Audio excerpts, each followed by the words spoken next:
Welcome back to the top news channel RF Update. If you find my video useful, don't forget to click like and subscribe. Impressive moment. Blackford flushed red as Boris scratched the spot. A red-faced Blackford said, "What on earth are you doing?" as Boris slammed the SNP for its obvious failings. Prime Minister Boris Johnson strongly criticised Ian Blackford when an apparent assault on government trust backfired. As some readers said, he refers to the leader of the Church of Scotland with some praise, and yet the SNP is vehemently opposed to Christianity. What a two-faced and even more chin's fat weasel. Where's the money, Blackford? Where has Nicolia hidden the missing billions and the 600k? How much are your expenses this year? Do you still top the list for claims? Not only that, that is why he is demanding another 20B so that they can waste that or put it towards their independence campaign. Sturgeon's team must be audited by a neutral party, but history shows she will only be put to test by people backing her.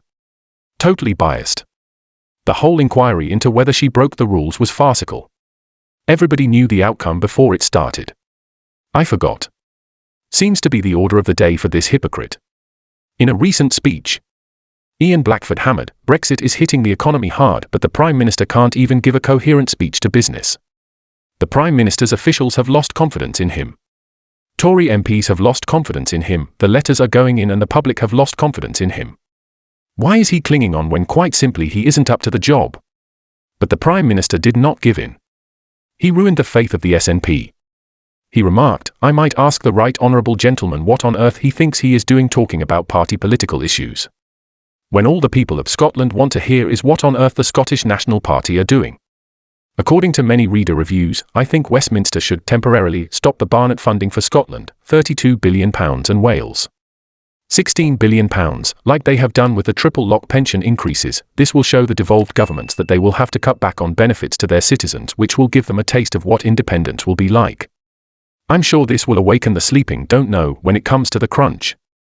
On the other hand, many people interviewed said, in Blackford's mind Sturgeon's grandiose list of failures are SNP successes. In reality they have cost the taxpayer billions, specifically Prestwick Airport, Ferguson Marine Ferry, Lochaber Aluminium Smelter, Burnt Island Fabrication, a newly built children's hospital likely to be demolished. In addition to the Scottish Government economic failures can be added public service.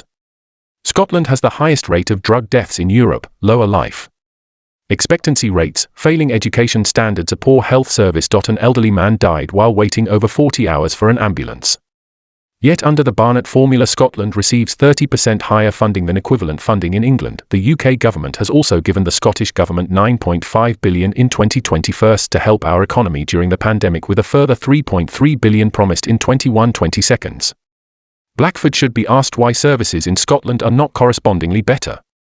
The only logical reason Sturgeon is incompetent and all her energy is spent whining for another referendum which the majority of people living in Scotland are against, rather than governing Scotland properly.